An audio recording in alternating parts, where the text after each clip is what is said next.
Breaking news చూస్తున్నాం. ఆంధ్రప్రదేశ్ లో నెల 17న భారత ప్రధాని నరేంద్ర మోదీ పర్యటించనున్నారు. పల్నాడు జిల్లా చిలకలూరిపేట బొప్పూడి సమీపంలో జరగనున్న టీడీపీ, జనసేన, బీజేపీ ఉమ్మడి సభలో ఆయన పాల్గొంటారు. చిలకలూరిపేటలో ఏర్పాటు చేసిన భారీ బహిరంగ సభలో మోదీ ప్రసంగిస్తారు. అలాగే మోదీతో పాటు చంద్రబాబు, పవన్ కళ్యాణ్ పాల్గొంటారు. ఒకే వేదికపై ఉమ్మడి మేనిఫెస్టో సైతం విడుదల చేయనున్నట్టు తెలుస్తోంది. దీనికి సంబంధించిన ఏర్పాట్లు కూడా ముమ్మరంగా సాగుతున్నాయి. ఇక టీడీపీ ముఖ్య నేతలతో పాటు సభా సమన్వయ కమిటీ సభ్యులు ఎప్పటికప్పుడు కూడా ఆ పనులను పర్యవేక్షిస్తున్నారు.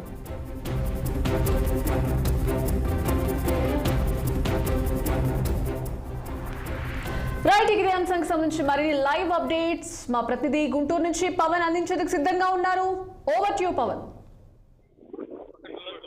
ఇక ఏదైతే ఆంధ్రప్రదేశ్ లో ఈ నెల 17వ తేదీన భారత ప్రధాని నరేంద్ర మోడీ పర్యటించబోతా ఉన్నారు. మరి దీనికి సంబంధించి ఏదైతే పల్నాడు జిల్లా చిలకలూరుపేట నియోజకవర్గంలోని బుప్పుడి గ్రామ సమీపంలో కూడా భారీ బహిరంగ సభకు సంబంధించి కూడా ఇప్పటికే ఏర్పాట్లు శరవేగంగా జరుగుతూ ఉన్నాయి. ఏదైతే ఆంధ్రప్రదేశ్ లో బీజేపీ, జనసేన, టీడీపీ మహాకూటమి నేపథ్యంలో కూడా ఈ సభకు సంబంధించి పూర్తి స్థాయిలో కూడా సక్సెస్ చేయాలన్న ఆలోచనతో ఇప్పటికే రాజకీయ పార్టీలకు సంబంధించిన కీలక నేతలంతా కూడా ఇక్కడే మకాం వేసి కూడా పూర్తి స్థాయి ఏర్పాట్లు చేస్తా ఉన్నారు. ప్రస్తుతం మనం చూడొచ్చు, పెద్ద మొత్తంలో కూడా చిలకలూరిపేట సమీపంలో ఉన్నటువంటి ఈ బొప్పుడి గ్రామ సమీపంలో దాదాపు 1500 ఎకరాల్లో సువిశాలమైనటువంటి ప్రాంగణంలో కూడా ఈ ఏర్పాట్లు కూడా చేస్తా ఉన్నారు.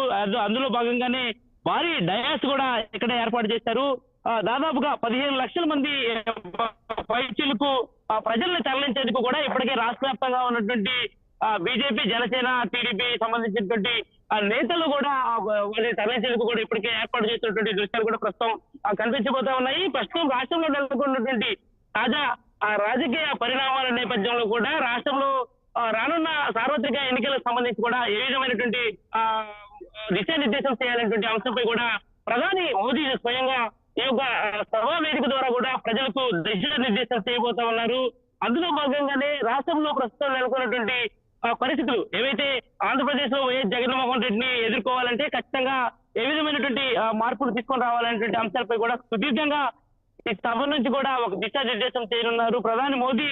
ముఖ్యంగా ప్రత్యేక హోదా, అదేవిధంగా విభజన హామీ చట్టాలతో పాటు విశాఖ స్టీల్ ప్లాంట్ కి సంబంధించినటువంటి ప్రైవేటీకరణ అంశం కావచ్చు, రాజధాని అంశంపై కూడా కొన్ని కీలకమైనటువంటి వ్యాఖ్యలు చేసేటువంటి అవకాశం అయితే ఖచ్చితంగా కనిపిస్తా ఉంది. అందులో భాగంగానే ఇప్పటికే కూడా ఈ యొక్క సభ నుంచి అయితే మాత్రం ఒక వైఎస్ఆర్ కాంగ్రెస్ పార్టీకి ఒక అల్టిమేట్ వార్నింగ్ అయితే మాత్రం ఇవ్వబోతున్నట్టుగా తెలుస్తా ఉంది. సో ఈ నేపథ్యంలోనే దాదాపుగా కూడా ఇప్పటికే రాష్ట్రంలో వైఎస్ జగన్మోహన్ రెడ్డి ఒక పక్క ఒక్కటనే సింగిల్ గా వస్తున్నాను, గుమ్మిడిగా మీరంతా కలిసి రండి అంటూ కూడా ఒక సవాల్ విసురుతున్నటువంటి నేపథ్యంలో ఖచ్చితంగా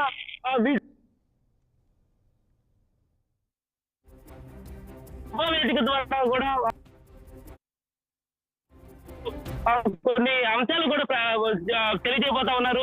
అందులో భాగంగానే ముఖ్యంగా రాష్ట్రంలో అనుసరించాల్సినటువంటి విధి విధానాలు కావచ్చు, అదేవిధంగా రాష్ట్ర ప్రభుత్వ వైఫల్యాలను తిప్పుకొట్టే విధంగా ఏ విధమైనటువంటి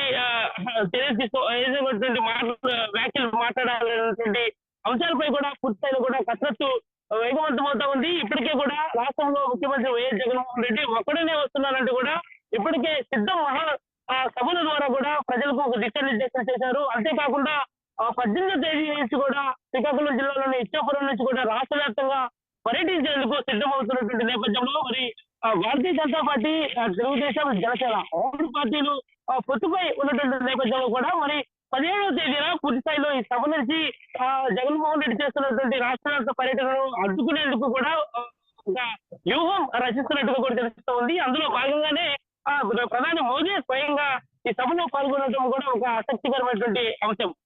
ప్రధానంగా ఈ యొక్క ప్రధాని మోదీ చేసేటువంటి ప్రసంగంలో రాష్ట్ర ముఖ్యమంత్రి వైఎస్ జగన్మోహన్ రెడ్డి గురించి ఎక్కువ మొత్తంలో కూడా మాట్లాడేటువంటి అవకాశం అయితే ఖచ్చితంగా కనిపిస్తాయి. రాష్ట్రంలో పూర్తి స్థాయిలో కూడా ఒక్కొక్క అప్పుల కూబిలో రాష్ట్రం అంతా కూడా ఉండిపోతుంది అని చెప్పి కూడా మాట్లాడుతున్నటువంటి పరిస్థితులు కూడా మరి దీనిపై ప్రధాని మోదీ ఖచ్చితంగా మాట్లాడేటువంటి అవకాశం అయితే ఖచ్చితంగా ఉంది. మరి అందుకు సంబంధించి ఈ యొక్క సభను కూడా సక్సెస్ చేసే విధంగా ఇప్పటికే పార్టీలోని కీలక నేతలంతా కూడా కసరత్తు వేగవంతం చేస్తా ఉన్నారు. మరొక ప్రధాని రాకతో కూడా ఇప్పటికే ఇటు గుంటూరు జిల్లా ఎస్పీతో పాటు పల్నాడు జిల్లా, అదేవిధంగా బాపట్ల జిల్లా ఎస్పీ సంబంధించిన పోలీసుల యంత్రాంగం, అదేవిధంగా రెవెన్యూ అధికారులు అంతా కూడా సమాయత్తం అవుతా ఉన్నారు.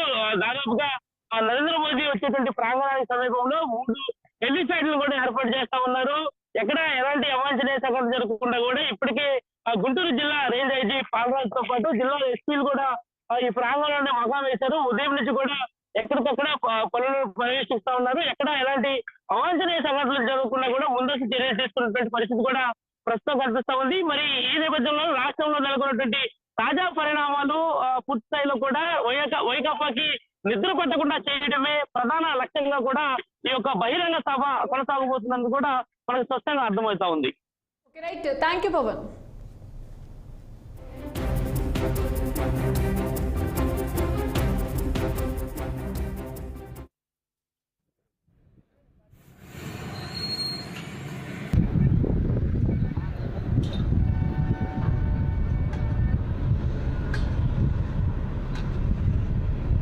Oh.